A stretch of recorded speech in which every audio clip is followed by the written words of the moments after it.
Hey there everyone, welcome back to another exciting video for the Shibarium community and its partners. I'm Cezanne Shib and my mission is to spread knowledge and positivity within the Shibarium ecosystem. This video is the 39th of All X Space Weekly DAO Update series. This X Space was held October 17th, 2024. Ladies and gentlemen, welcome back to another Canine Finance Weekly DAO Update Spaces. Hello, you are here again, live once again for a finance update, a weekly update, number 39 in a row, according to the title up top. Can you believe it's been 39 weeks that we've been meeting here, talking about all the things going on at Canine Finance, and it says this time we're talking about staking, and not just the kind for vampires, you guys. Halloween's coming around the corner, but we've been staking for a couple of weeks, so we're going to talk about it today. We being the panel of people that we are going to assemble. I'm here in the Canine Finance account. My name is Pulse Digital. I'm one of the DAO members. I get to host these spaces today, and I will bring up members from within the community to talk to you about the things they've been working on. People like Buzz and Turtle and faces you will recognize. Funk will be here, and some other people might pull up too. Remember, if you want to be a part of the show, if you've got something you want to say or questions that you've had throughout the week for Buzz, for Turtle, things related to anything they might be working on, forum stuff, marketing stuff. Remember, you're a DAO member. You can participate. You can raise a hand. I got space. You can come up here and be part of the show. If you can't, for some reason, speak wherever you are, you can use the comment section. We've set aside parking space down there for each and every one of you, reserved for your comments. You can @tag me or Buzz or Turtle or whoever you need to talk to down there, and we'll look throughout the show and check out those posts, see if there's something we need to integrate into the show. Also, keep your eye on the pins. Buzz and Turtle and the guys are going to throw some stuff up there they're probably going to want to reference later, but that doesn't mean you can't read it early. So keep your eyes as we go through the show up north, and there may be things up there for you to take a read as we go through the show. Like I said, my name is Pulse Digital. I'm happy to be co-hosting, but every week I immediately started by throwing it to Buzz because everybody waits all week long to get to hear from you, man. How are you doing today? I'm doing good. I mean, this week has been a really fun week because the price of Bitcoin is going up, and what we know about the price of Bitcoin is that when it starts to go up and that Bitcoin dominance gets higher and higher, that's kind of a key driver towards what we're all hoping for, which is alt season. And certainly an indicator that we're looking at in the near future here. Like the short term on Bitcoin looks really great, hoping that the long term kind of catches. Maybe we're looking at an all-time high next week. That would be nice. But we're just really building away. It's last week we talked a lot about the data dashboard and just the amount of work that goes into that. This morning, I really read up again on the SHIB paper because I always feel it's good to brush up on those things and just really understand in your own understanding, in your own words, like what it means to be a good Shibizen, especially as we're building, just making sure that all those principles are principles that we're adhering by. So it's been a busy week of building and keeping up with the market, of course.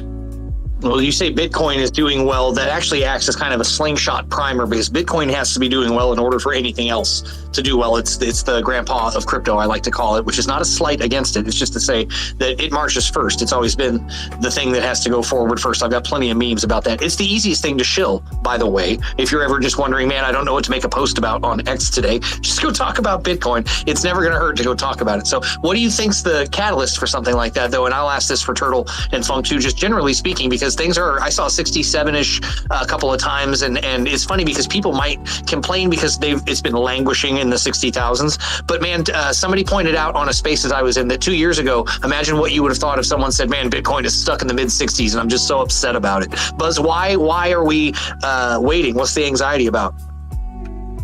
I mean, I don't personally have much anxiety. I mean, when I got into Bitcoin, just the notion of it hitting 60K would have been great. I think that the performance looking back since 2016 is awesome, and I recognize that people coming into the market a little bit later are probably a little bit more anxious for it to see 100K. Like I still believe in that 100K Bitcoin thesis, but I don't know when we're going to get there. I mean, a lot of people say that election time is really what they're looking forward to, and that's in November. But I think it was you and I speaking earlier, Shane, like you were mentioning, well, the change in the election, if there is a change in the U.S., that's really comes to fruition in January, February. So it almost seems like we keep kind of kicking the can down the road of like when we're going to see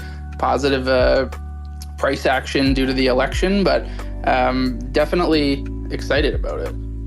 Me too. And Turtle, what do you think about any of this? Because Bitcoin 67, 68, people did start to get hot under the collar. I saw a mid-70s fear and greed index actually earlier this week.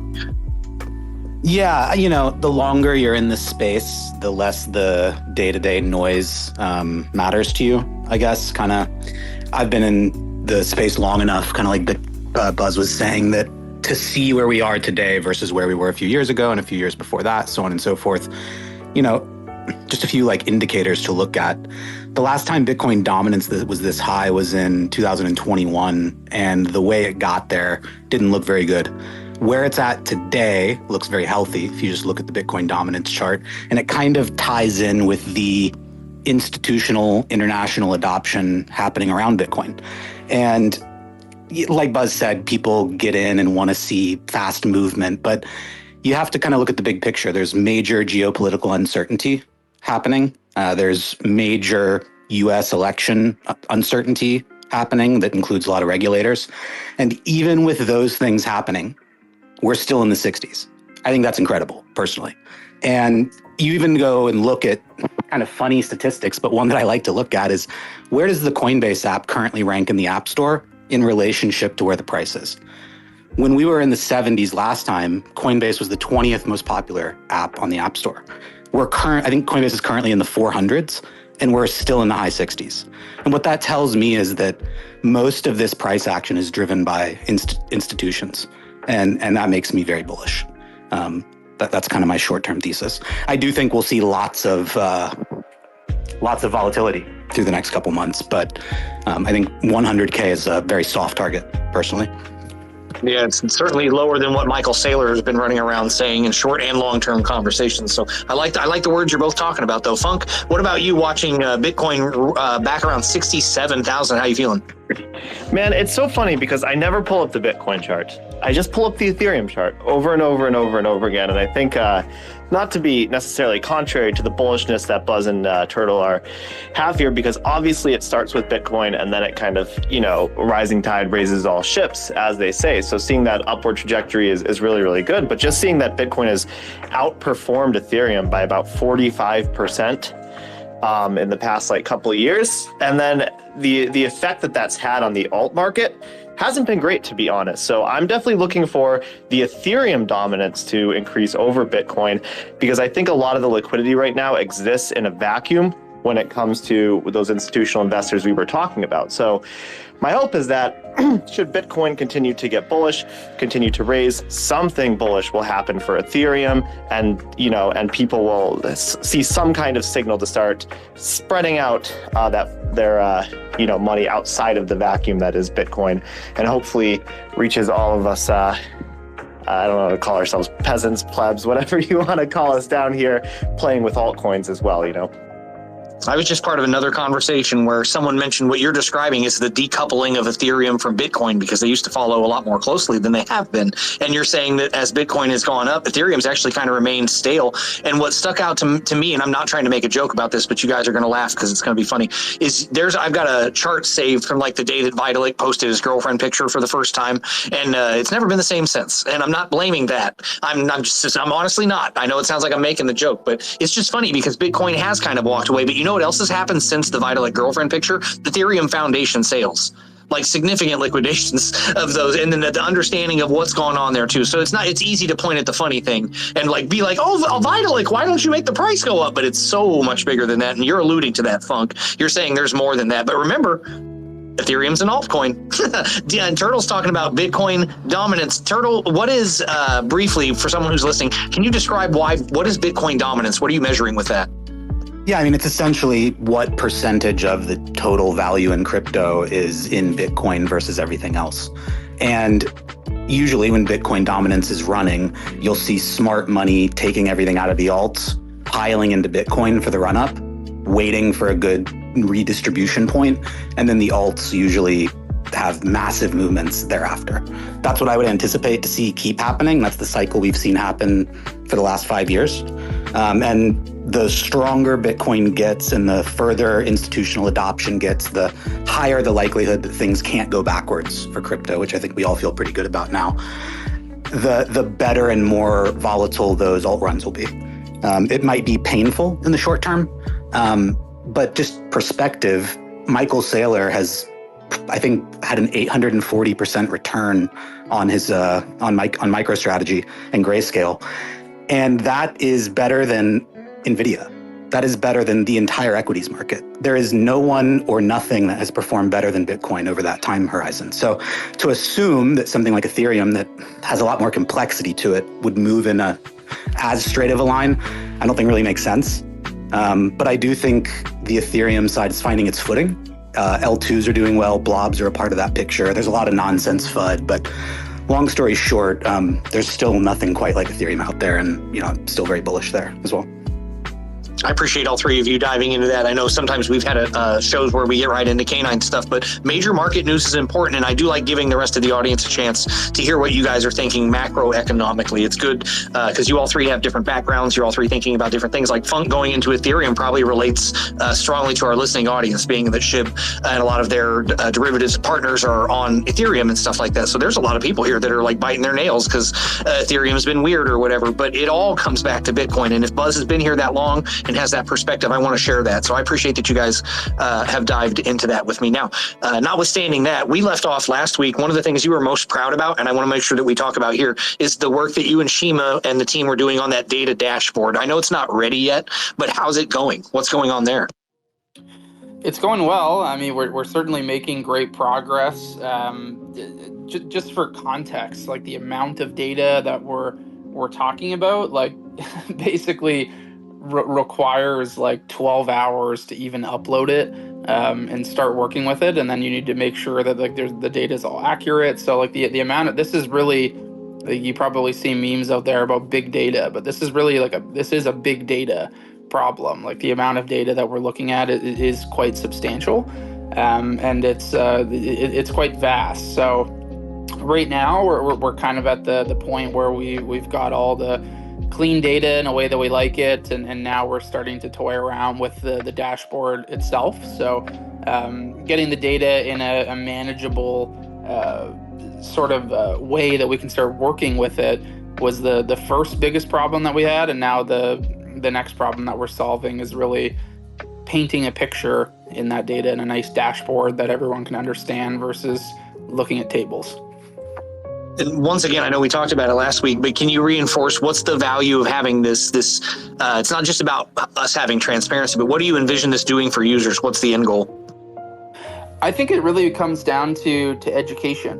It's like we fighting misinformation as well. Like this is a source of truth of exactly how the Canine platform works, exactly how we fit into the landscape of Shibarium, and some of the stuff that you're going to be able to see are all of the what percentage of all Shibarium transactions lead to Canine, how much gas is being used on the Canine platform, and therefore how much SHIB is that helping to burn.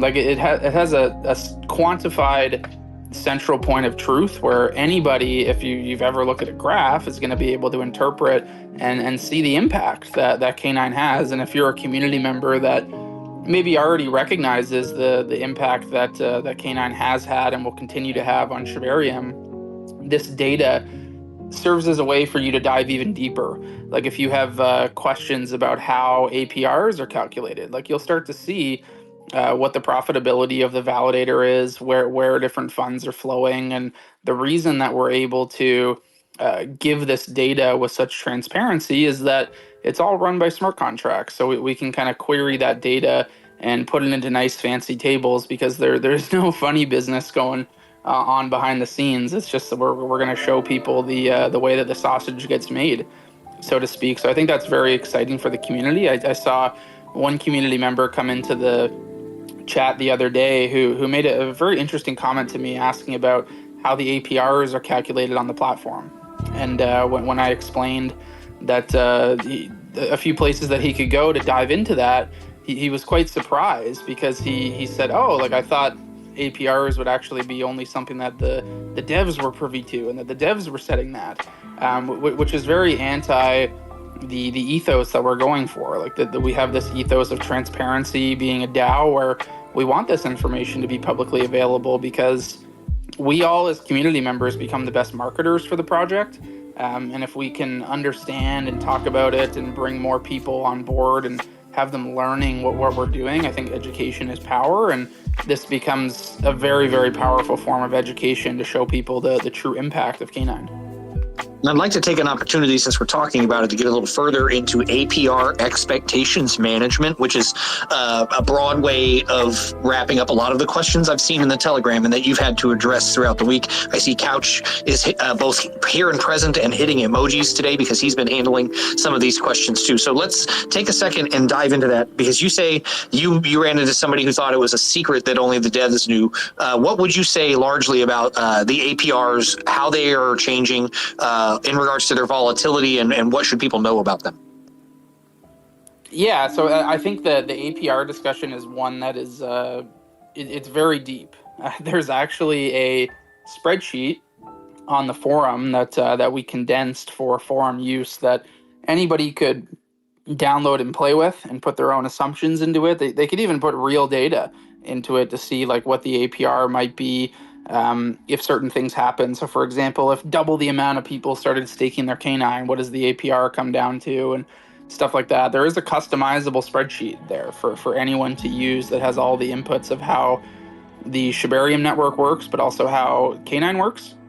But at a very high level, it comes down to inputs and outputs. So the input, like what's really driving APR in the system, is the amount of bone that is being earned by the K9 validator. So if we talk about those inputs, the validator earns more bone based on how much bone is in it.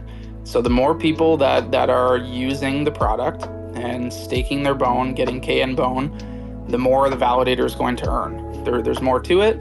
You need to have 100% uptime, which we do. You need to be signing checkpoints to earn more, which we do. We actually sign a little bit more than we should. So we're really good there. And the more bone that's in the validator, the more bone that the whole system is going to earn. And then the output, so to speak, is the amount of people that are sharing the rewards in that bone. So the more people that are staking and locking K9, the lower the APR goes if the inputs remain constant. So if you're making, say, the validator makes 1,000 bone a day for easy numbers, and you have 1,000 K9 that are staked, well, each person is going to earn 1 bone. And the more people that stake or lock their K9, the less bone that those people would earn per day. So it's the people in that pool are pro rata sharing that bone that is that's being earned, and that's how it works. So as more K9 is staked or locked, you really want the same amount of bone being injected into the system so that APRs can remain constant. So they can certainly fluctuate because bone can go in and out of the validator. And we do expect them to fluctuate as well. And then on the other hand, so that's how the APRs kind of work at a high level for people who are staking K9. But for people who are providing bone right now, and it's important to say right now because this is what we voted on as a DAO, all of the bone that's being earned by the validator is going to K9 stakers. And the way that bone holders are rewarded are in a different fashion. So those who are providing bone, they are actually participating in our farming module. So they're rewarded with ES K9. So this is K9 that vests over a period of time, and that's how they're rewarded. So the way that the economics of that work is there's a certain amount of ES K9 that is emitted every second, every block on Shibarium, and it's sort of the same nuance. And the more people that have bone, the lower that APR goes. But that is something that our DAO has a lot more flexibility over. So if we see that a lot of bone is coming into the system and maybe APRs are becoming a little bit less attractive, they are very attractive right now. I think they're still above 20%. But if it starts to get much lower and we see that no bone is coming into the system, that's a lever that we can pull as a DAO. We can say, okay, we need to incentivize more bone to come in. We can increase the amount of ES-K9 so that bone holders are rewarded more. And this really boils down to why we put the request for comment in the forum, for people to make suggestions on how we as a DAO want to manage these variables over time, because it's very important that it's not just done by me. It's not just done by Turtle or Shima or any one person for that matter. No slight on Turtle or Shima or myself. It's really a DAO decision of how we want to be incentivizing things to do things within the platform. And we've talked about this a lot, and how the way that the K9 platform is designed is to be very circular. When you're earning, you're very much incentivized to start compounding your rewards. And by compounding your rewards, you're putting more into the system and making this cog and this machine grow. And not only does that increase the APR for people who are participating in the system, but it also increases transactions on Shibarium. And transactions means that more gas is being used, which more SHIB is being burnt. So it's really a system that we've designed which actively promotes more participation the more that people are using it. So I think that forum post could definitely use a lot more attention from the community to start to give input on how we all think that these should be managed. And I think going back to the dashboard discussion, that dashboard is going to be a really great tool for the community to look at this and look at how things are performing on the platform. Because right now we do recognize that it's daunting. It's people need to download a spreadsheet or read docs or dive into the platform quite deeply or actually read the code, which for a lot of people very much so recognize that that's a tall task. So this dashboard is going to be a visual tool for everyone to give their input much easier. Yeah, just to add to what Buzz was saying there, and you called out what I was going to mention, Buzz. Like, if that didn't convince people why we need a dashboard, listening to him talk for the last 5 minutes, that's essentially the reason. It's a mess of stuff to keep track of, and it's in a lot of different places. Centralizing it empowers the DAO to make smart decisions about how we go forward. I'm so excited for all of that. And Buzz, I'm glad you went into detail about it, because that's one of those things we've talked about during the week. It's more than you would ever want anyone to have to type. And it's more than typing out would be worth. So if what you just heard right there, if you got lost in the sauce, as I like to call it, while he was talking, you're not the only one. This good news is recorded, and there's going to be a transcription, and there's going to be clips available. I'm sure that'll get cut out at some point in a way where we can all digest it, and maybe we'll get the cool little, captions on it for everybody, because that's important stuff. And I know it's a lot to go through, but APR expectations management is the conversation. It won't be the last time we talk about it, but I'm glad we brought it up this time. There was also a question that was passed around about vesting and vesting lock questions. Buzz, do you know which ones I was talking about? Yes, I feel like Turtle is probably the best one to address this, but very high level. A community member asked about the amount of days that they had left vesting. And if those days go below 180, so 179, what do they do next? So I'll kind of cue Turtle up to maybe provide more color there. Yeah, essentially, if you're trying to lock, or you're trying to create a longer lock, you'll need to actually extend that lock to make your existing lock longer than the 180-day average. You basically have to have a minimum of 179 days, and it's a bit complex to understand, but I think once you get in and use it, it's easier and more straightforward. And I know Couch has been helping a number of users kind of through that, and I've received quite a few DMs, which has spurred the marketing team to start working on some documents and videos that might make it a little more straightforward to understand. I think going back to the dashboard thing, we certainly recognize that a lot of this, that if you're just listening and not looking at the data, becomes like your eyes sort of gloss over. So I was even, like I said earlier on the space, reviewing the SHIB paper this morning, and in the K9 code, which is in there, has two things that I thought were very important to this, and it was self-governance and empowerment, and also financial integrity and transparency. So those are two principles that I felt were very, very sage to call out, that by having a dashboard with all of the transparent data in there, it's really empowering our community to be involved in helping to govern exactly what we're trying to do here, and that's to make sure that that we're all choosing the inputs for the product.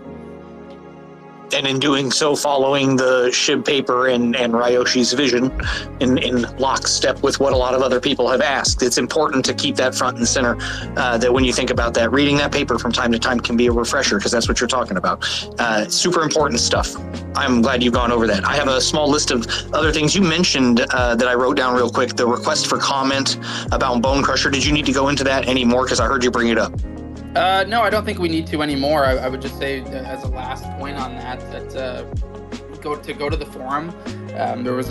It's called Request for Comment, Bone Crusher Settings Management.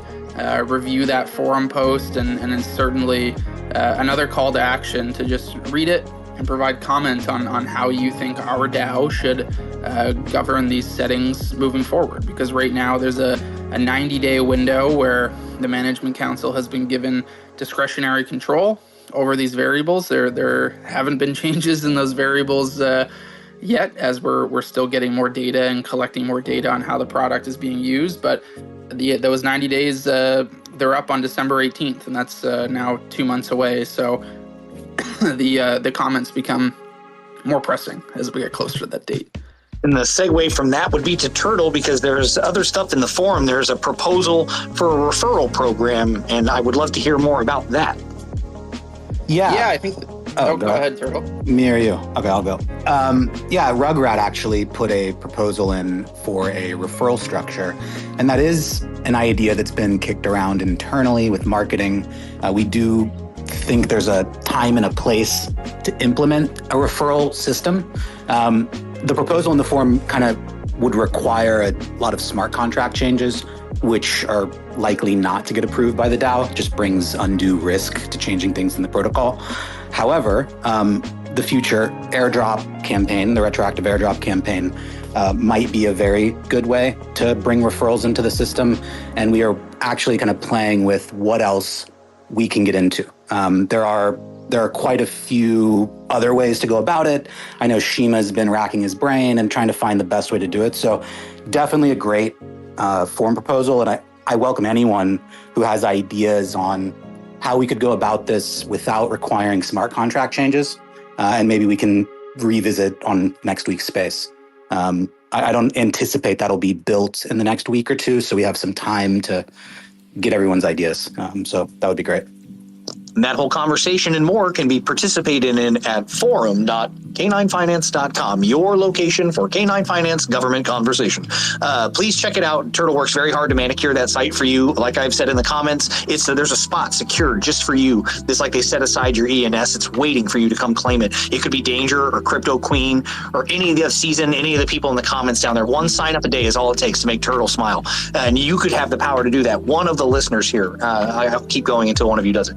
I appreciate the work you guys do.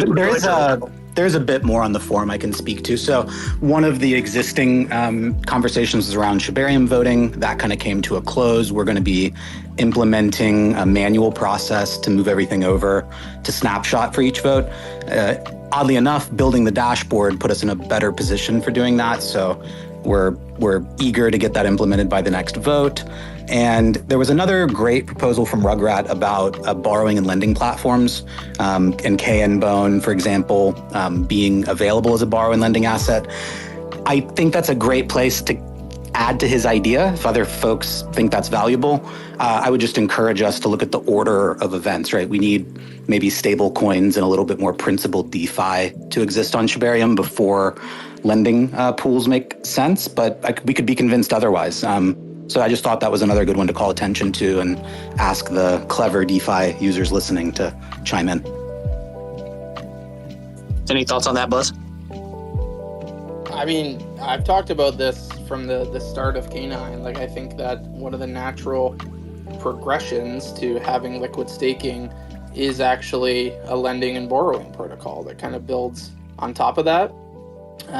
But there was a very interesting comment that somebody made to me last week, and it actually was just a conversation about Shibarium, and talking about why are there not more memes on Shibarium, and this person made a very sage argument that well, people need somewhere to take their profits, and typically when people are making meme coin profits, they stick them into stable coins.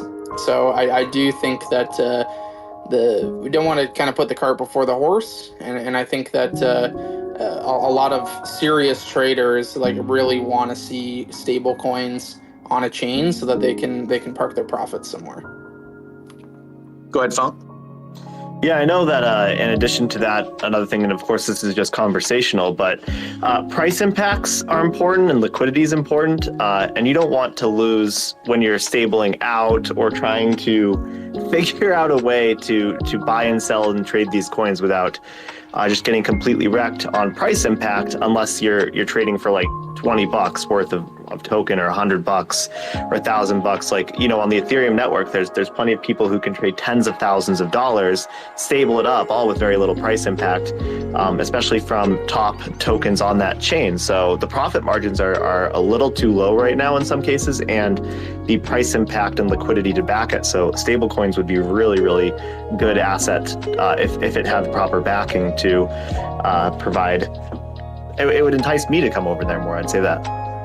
Yep, certainly gives everybody somewhere to go when you're making your profits. You don't just want to have to flip it back into another risky place. It's like taking your casino poker chips right from one table to a roulette table because you didn't have to have a pot. You didn't have a pocket to put it in. I'm sure there's some people in the audience that can relate to not having pockets. It's just like, I gotta spend it, I guess. So that would be terrible.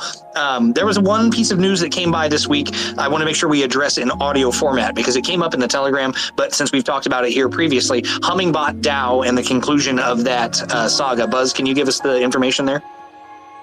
Yeah, for sure. So just as background here, we built with a partner what's called a connector to basically allow Shibarium to be integrated into Hummingbot, which is a tool that allows traders to do algo trading with an algorithm, so to automate their trading strategies. And Shibarium was not yet integrated into their suite of products. So that's been built. So that product, we have it. We're onboarding, still kind of learning how we can best use it.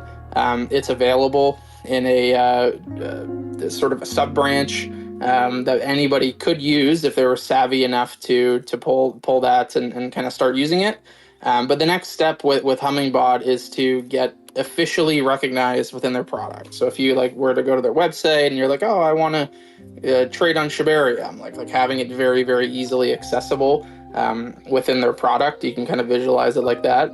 The process is that their DAO needs to vote to include that in their official suite of products. And there was a vote to include the Shibarium connector in that official suite. And that vote has come to a close. So it did not meet quorum, which means that it's not going to be included in their official product. But even though it didn't meet quorum, it was also leaning towards not including Shibarium in their product. So that can be interpreted as bearish for Shibarium or maybe even for K9 for building this, but I think it's important to recognize that this tool can still be used. And the private feedback that we got from their team is actually that their decision to not move forward with it and to have some of their larger holders vote against it had nothing really to do with K9, nothing really to do with Shibarium, but more to do with their internal roadmap. So they're making some big improvements to their product. Those improvements would require some of these connectors to adjust the code base a little bit to acquiesce with the changes that they want to see. So they're just apprehensive to include anything new into their product right now that is like what they consider to be like a non-major chain. So they've really encouraged us to spread the word, use the connector. Anybody can still use it now, but to reapproach them in 6 weeks or 2 months and resubmit that vote since it did not meet quorum so that it can be included in the future. All well and good. Just wanted to make sure that we wrap that up because that was something that about 3 weeks ago we had talked about on here. If anybody has any questions about that, that one can be addressed in the Telegram for further comment. The other thing that I saw come across the news desk, and this might be a first for some of the people listening, because I saw it and I thought I hadn't heard anything about it, and I'm everywhere. BingX is a subject today. Is that true? Yeah. So BingX, there is a bit of a conclusion there on the hack. And they have opened up withdraws for K9. There was actually very little communication between their team and the DAO, and all of a sudden they just said, hey, we enabled withdraws. And you need to kind of think critically about, okay, how does an exchange enable withdraws without having the tokens if they were all hacked? Because when somebody withdraws tokens from an exchange, the exchange needs tokens to send to the person who withdraws. So immediately what the person did within the DAO who manages our exchange accounts on behalf of the DAO is withdraw the vast majority of the DAO tokens, call their bluff, so to speak. And the withdraw did go through, which meant that BingX had the tokens. And then the next question becomes, well, how did BingX acquire the tokens? And we were able to speak with their team on that, and they were slowly buying the tokens in order to enable withdraws over the course of the last few weeks. So they were buying, and the BingX market is now operational. Withdraws are open, deposits are open, the market is back as per usual, and they have fulfilled their debt obligation to the DAO and given all those tokens back. I would say that this is just my personal opinion and not one that should be reflected upon the DAO. I would not be a BingX user, so maybe take that as you wish. I mean, I don't think that I had a very positive experience in dealing with BingX. I think that there should have been a lot more transparency that was given in terms of how they were going to enable withdrawals. But there is a silver lining here. They enabled it. They fulfilled their debt obligation. So it could be a lot worse. They could have just said tough luck and moved on, which I know a lot of exchanges have done in the past. Poloniex comes to mind for when they had their hack. Same with Bitmart many years ago. I think it was 2021. So as a DAO, I think this can be considered a win. They fulfilled their debt obligation, but we can always take notes and just whenever people are talking about BingX or BingX comes up on Twitter, to know that they didn't really act the greatest or in the best transparency with our DAO. And I think that just kind of says a lot, and I'll kind of leave it there. I don't want to rake them through the coals too hard. I would say then, as the K9 account, BingX, I release you. We are even. We go our own way.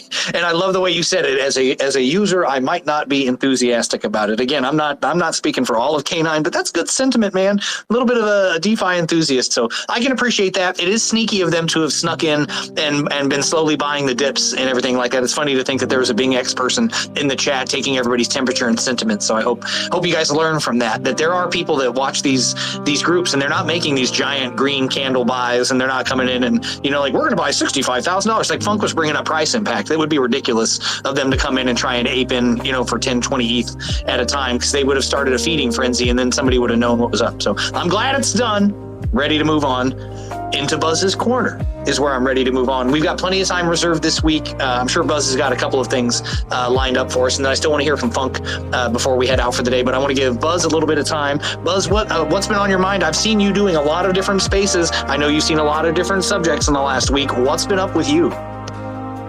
I think the most interesting thing that I've personally been following was the lack of fundraising from Trump's coin.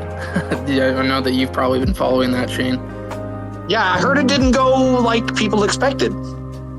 Turtle is probably much more in tune with the exact numbers, but I think they raised about 12 million so far out of like a $300 million target. And a lot of people on Twitter were seemingly surprised by that. I actually think it was Mr. Lightspeed who put out a tweet saying that not that many people are talking about it. But my comment there would be that I don't know why people are surprised. Like it's really, he tried to kind of copy Aave Aave is an amazing product. I mean, it's a cornerstone of DeFi on Ethereum, and they basically copied Aave and put KYC in it and said you need to KYC and give all of your information in order to buy into the sale. And to have a $300 million target on a raise that requires KYC, I thought personally was a little bit crazy. I know that the target market for DeFi users, like we're counterculture. A lot of people are anonymous or close to anonymous, using monkey photos or dangers popping up here in the top of my screen here. He's got like a blue cucumber as his photo. Chabibi's in the top as well. He's got like a Pikachu. If you're looking at just target audiences, do you think somebody with a Pikachu photo is like, oh, I'd really love to give my KYC information to a tangential member of the US government in order to buy this Aave clone? I don't think so. I think that a lot of people who are getting involved in crypto really believe in financial provenance, financial freedom, and things like that. And then those are the cornerstones and ethics that the industry is kind of built upon. And to me, I was just very disappointed to see how distant somebody can be coming into the space and building a product that they're kind of touting can be revolutionary for the industry, but not really understanding like who the end consumer is right now. I think a lot of the same sort of critique came during the NFT cycle, where a lot of like brands were coming in and just launching an NFT, or famous artists and things like that. And it was seen as very value extractive from the community. Like they wanted people in crypto to buy their product, buy my NFT, buy my coin that's just an Aave fork or whatever it may be, and didn't really give much value back to the industry. I actually think a lot of very smart people think that one of the many reasons of the last bear market was just the amount of extractive value that happened due to a lot of people just coming into the NFT space for a cash grab. And I just think that it was a very interesting strategic decision from Trump to actually do that ahead of the election, given how much attention is on the U.S. election, to do something so brazen, and thinking that you could come into the crypto space, raise $300 million, be very distant to like what the values are of this industry, but on the other side of things, also saying that you're pro crypto, you're fighting for crypto, and you're the crypto president. I just think it really didn't ring towards the strategy that he's trying to put out on Twitter. I'm not getting into like politics of like which side which people are on or anything like that, but I just thought it was very interesting from a strategy perspective to see that happening. And it was a very clear indicator that he's quite distant from what the crypto users are looking for. Well, the KYC aspect alone is the first flag that gets thrown up. And like you said, politics aside, it doesn't matter about that. We're just comparing projects, which is the base level of crypto that we should all be working on here, the DY and the OR of all that. Just expecting people to hand over their stuff, like you said, for Chabibi and his Pikachu profile. I'll stick with that because that's the easiest one. Pikachu doesn't work at the bank. I can't go in there with my costume on. I can't go in there with my foil card and hand it over and be like, no, I identify as an electric small animal. They don't. And for Trump to do that shows a massive disconnect, and that's just a turnoff for people. And unfortunately, I think in any business, you should set a very small goal that you can surpass.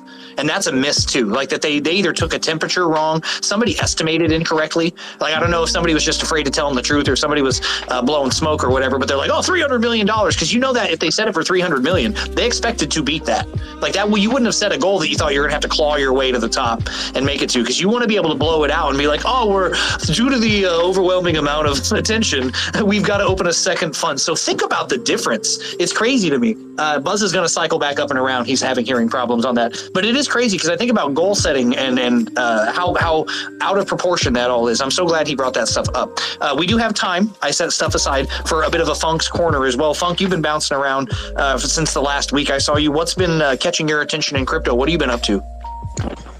I've been heads down working. I work with, of course, CoinMerge Technologies as well as K9 Finance. So there's just a lot on the plate for both these companies right now. I know people say when marketing is the common trope, I guess, from cryptocurrency communities. And we've obviously done a fantastic job with public messaging. We've done an amazing job with KOL networking and branding in the first many months. But we are starting to look at, okay, well, the product's successful. We're taking on new strategies to start funneling in new bone holders, as well as new canine holders, right? But how do we get the canine holders, new canine holders? Well, obviously you can tap the same SHIB community we've been tapping 100 times, but it's also important to start looking at some outreach, reaching new people who maybe aren't going to buy bone. They aren't going to learn how to use the farm. Maybe they will later, but just kind of right out the gate, just very simple. Buy canine, being able to bridge it to the Shibarium blockchain and then just stake it and start earning.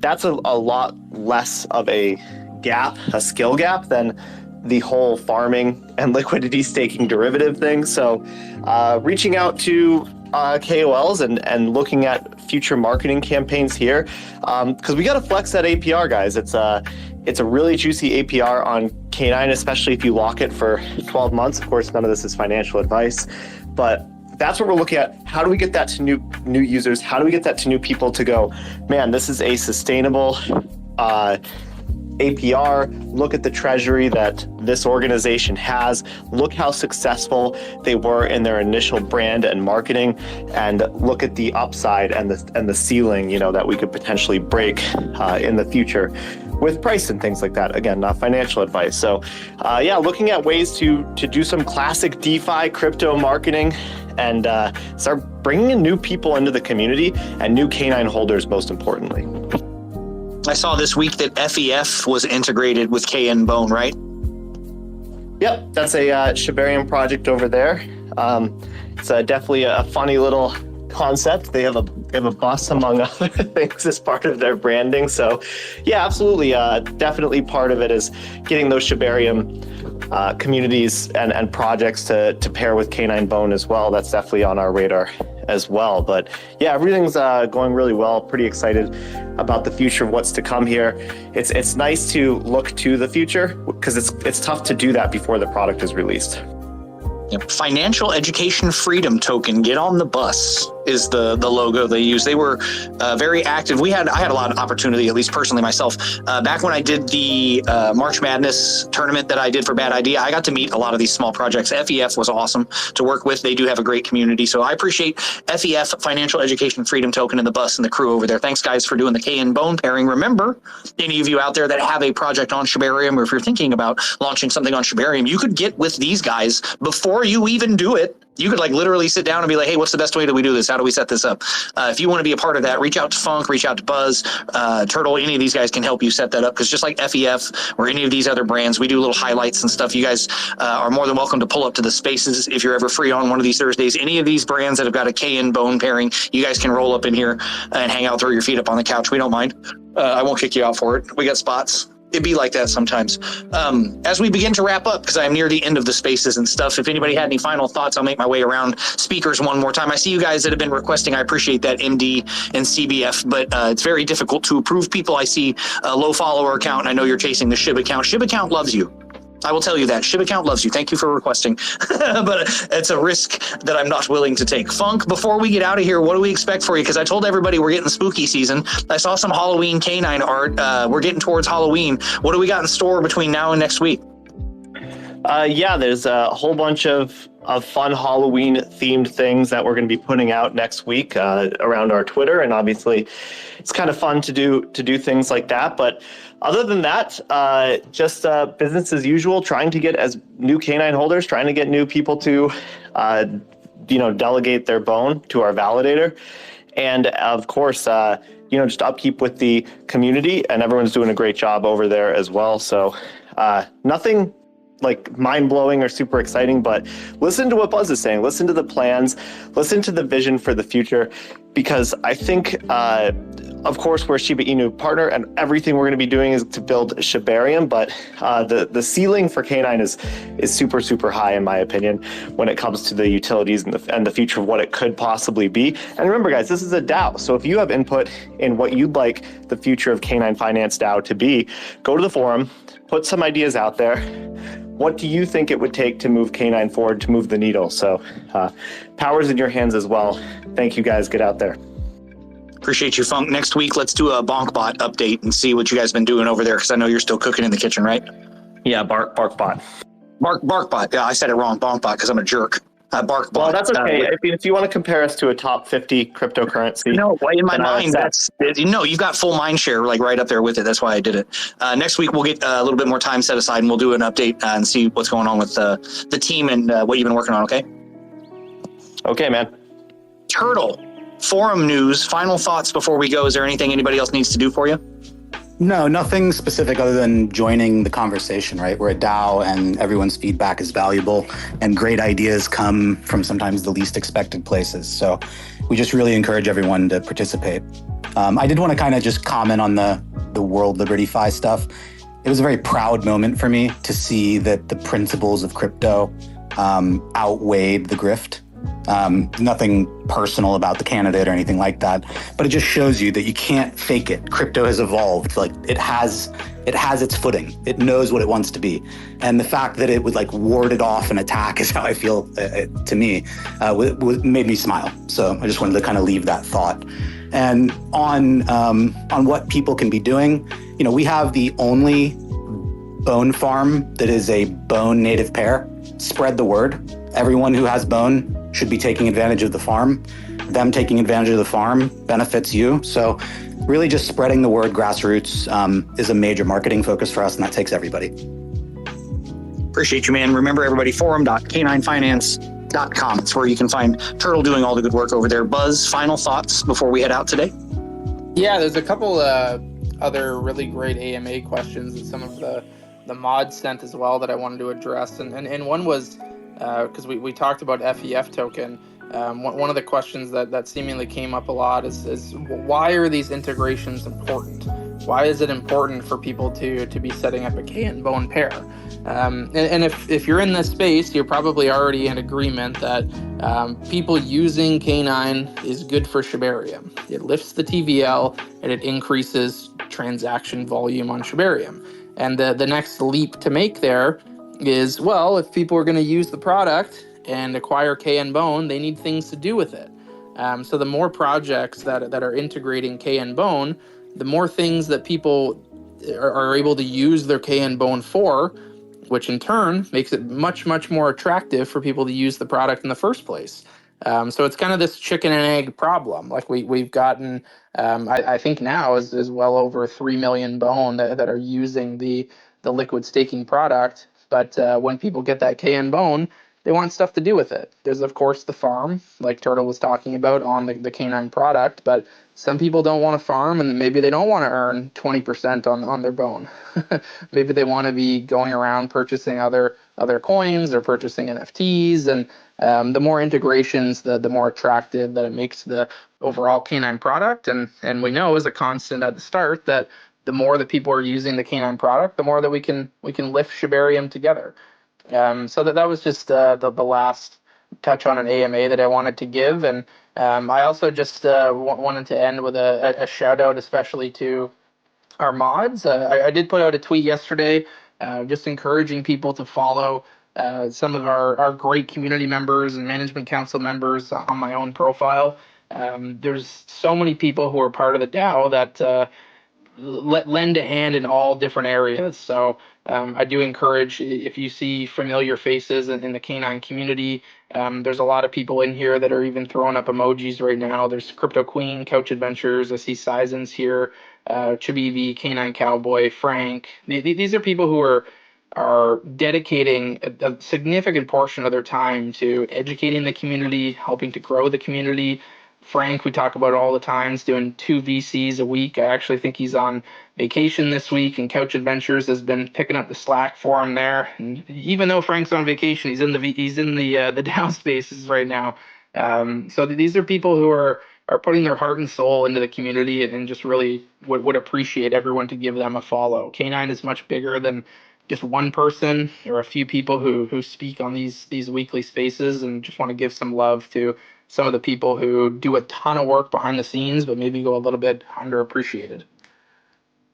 Very positive sentiment. As you said earlier, that's part of being a good Shibizen. If you need to know what that means, you can read more of your Shib paper. Study up, everybody. I would take an opportunity here just to be a little bit greedy at the end because I get a little bit of time of my own.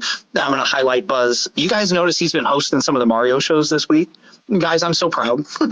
I'm so happy for him. And Buzz, you can't stop me from saying it. If you guys need more Buzz in your life, you might find him on the Mario in the Fall show and the Roundtable spaces as well. That's something he's doing now. That's after 39 weeks of being up here. I'm the least surprised person. There's a shortage of people who can speak technically and eloquently, and where that Venn diagram overlaps, you have exposure. And I'm so happy for you, Buzz, to be doing that. So if you guys need more Buzz in your life, and the K9 Finance Weekly DAO Spaces is not enough, make sure you're following Buzz, and you'll catch him live in a lot of other spaces going forward, which is great for K9. It's great for Shibarium because his profile is going to get a lot of clicks, you guys. And it says Shibarium Developer Advocate. It says K9 Ecosystem Lead. It's a very, very beneficial thing.